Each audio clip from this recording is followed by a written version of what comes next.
როგორც რჩება თავისუფლებაზე, 22 წლის მორაგბე უმძიმესი ბრალდების მიუხედავად მის მიერ მიყენებული დაზიანებების შედეგად კაცი საავადმყოფოში გარდაიცვალა. მსხვერპლის ოჯახი ამბობს, რომ სპორტსმენს გავლენიანი მფარველები ჰყავს. ისინი 22 წლის კაცის კანონის სრული სიმკაცრით დასჯას ითხოვენ. საქმის დეტალებით გიორგი კვიჟინაძე აგრძელებს ფორმულას პირდაპირ ეთერში საუბარს.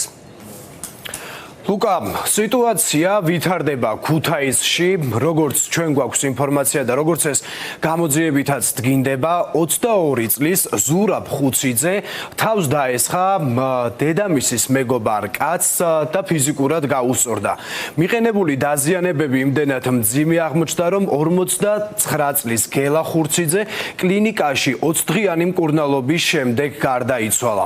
ჩვენ ვესაუბრეთ გარდაცვლილის დას, რომელიც აცხადებს, რომ 22 წლის მორაგბეს ყავს გავლენიანი მფარველები, რადგანაც ის შემთხვევიდან მალევე დააკავა პოლიციამ, თუმცა 24 საათში სასამართლომ აღკვეთი ღონისძიების სახით პატიმრობის ნაცვლად შეუფარდა გირაო მაშინ, როდესაც საქმე გვაქვს ისეთ მძიმე დანაშაულზე, როგორიც არის ჯანმრთელობის განზრახ მძიმე დაზიანება, რამაც ადამიანის გარდაცვალება გამოიწვია. სწორედ ამ მუხლით აწარმოებს ახლა პროკურატურა გამოძიებას და როგორც ჩვენ გარდაცვლილი კაცის დაგვიყვება სასამართლო პროცესები, რომელიც მიმდინარეობდა, ეს საქმე გადაეცა უკვე ნაფიც-საჯულთა სასამართლოს და ნაფიც-საჯულების შერჩევის სასამართლო პროცესზე, რომელსაც ესწრებოდა დაზარალებულის უფლება-მონაცვლე, ანუ მოკლულის დედა, გახდა ცუდად შეუძლოდ სასამართლო პროცესზე სხდომათა დარბაზში, სასწრაფო სამედიცინო დახმარების ბრიგადამ ქალი კლინიკაში გადაიყვანა, თუმცა 10 დღის შემდეგ მოკლულის დედაც გარდაიცვალა.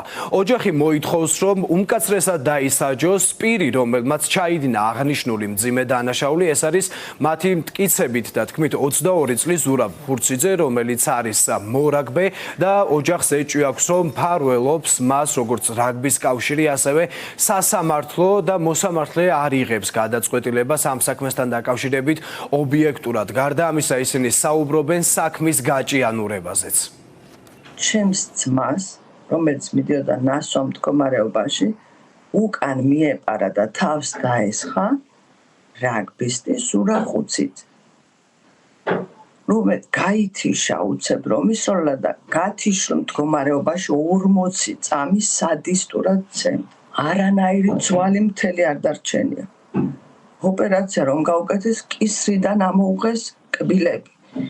არც ერთი ძვალი მთელი არ გონა, თვალები ტვინი ერთმანეთში არეული, უსასტიკეს, უმძიმეს მდგომარეობაში გადაიყვანეს საავადმყოფოში. რის შედეგადაც 21 დღეში გარდაიცვალა.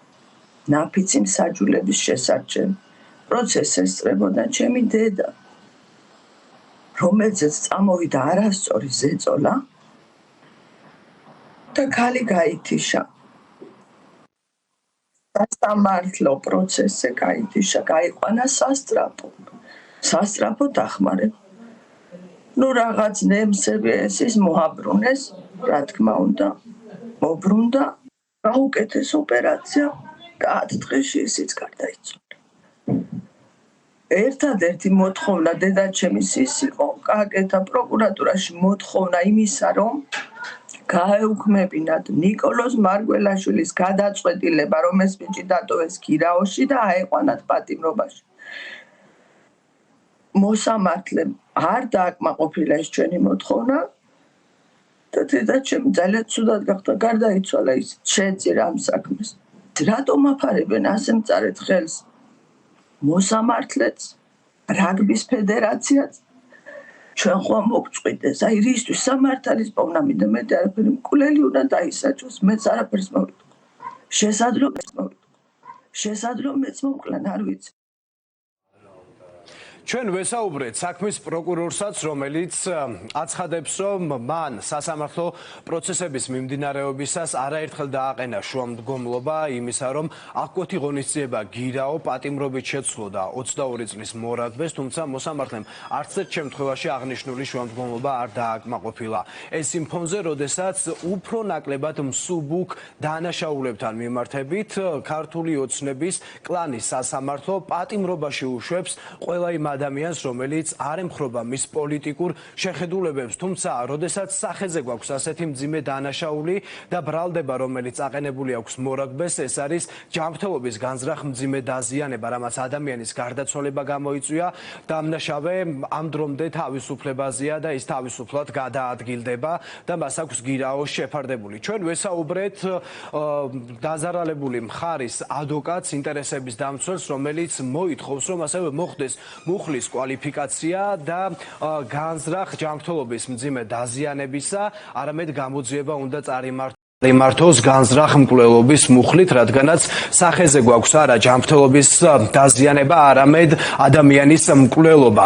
რაც შეეხება თავად ბრალდებულის ადვოკატს, ჩვენ ბექან ემსიწვერიძესაც ვესაუბრეთ, რომელიც გვიყვება, რომ თავად ბრალდებული არ უარყოფს იმ ფაქტს, რომ მოხდა დაპირისპირება მასსა და 49 წლის გელა ხურციძეს შორის, თუმცა ის არ ეთანხმება მუხლის დამძიმებას, როდესაც მას დაუმძიმდა ბრალი.